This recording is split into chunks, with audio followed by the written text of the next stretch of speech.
I think that today the challenge is that there's a sort of implicit permission that you can get away with abusing your power, and that you can sort of move towards ego inflation, and that it's okay, because as long as you get things done, that's what matters most.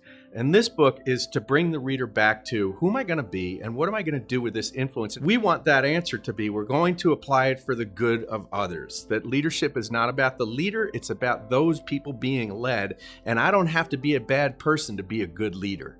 That's the central message. Well, we met at a swim team reunion. We both went to West Virginia University. I swam, Bill dove, and started friendship there. He was already like the hero on the team that we all looked up to. And then he goes off and becomes a Navy SEAL. And we all knew it by reputation. And we were all like, man, our buddy became a SEAL. And I hadn't seen it in a good, 27 years, 25 years.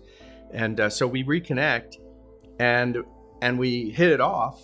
And then we're starting to send each other text messages and such about leadership. And it starts out with good articles on leadership. But over time, we're noticing it's all these letdown stories about leaders and institutions that are letting us down. And we collectively look at each other like, what the hell's going on? What's happening to leadership? And both of us have had a lot of leadership experience. I've written books on leadership. He, an authentic leader in the military, is a SEAL officer. So we start playing with the idea, let's write a book together. Let's address this issue for right now about abhorrent leadership. And we get to the idea that it's really about hubris. There's lots of stuff that stems off of that idea, but hubris is the most lethal of all leadership vices. Let's go directly at that for this moment in time. Leaders that I found that I really admired were the ones that had the quiet professionalism. They could make a decision.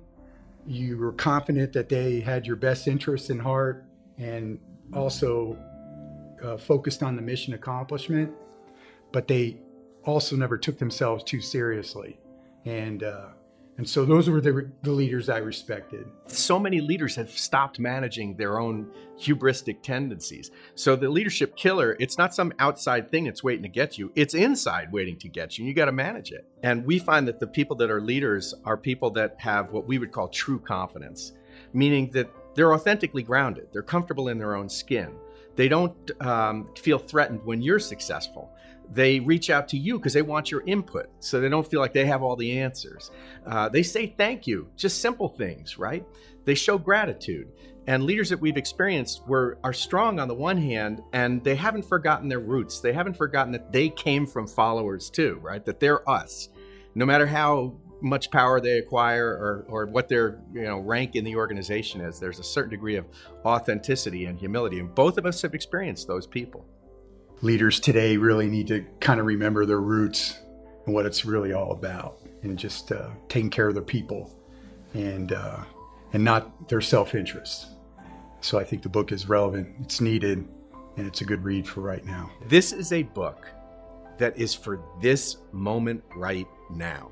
This book is needed right now. The good news is that I think that any leader, right? In whatever rank, if you're an emerging leader who's new, or if you're a seasoned leader who's been doing it for a long time, you can benefit from this book because it gives you self-management strategies to keep your ego in check so that you can be leading for others. This book is now.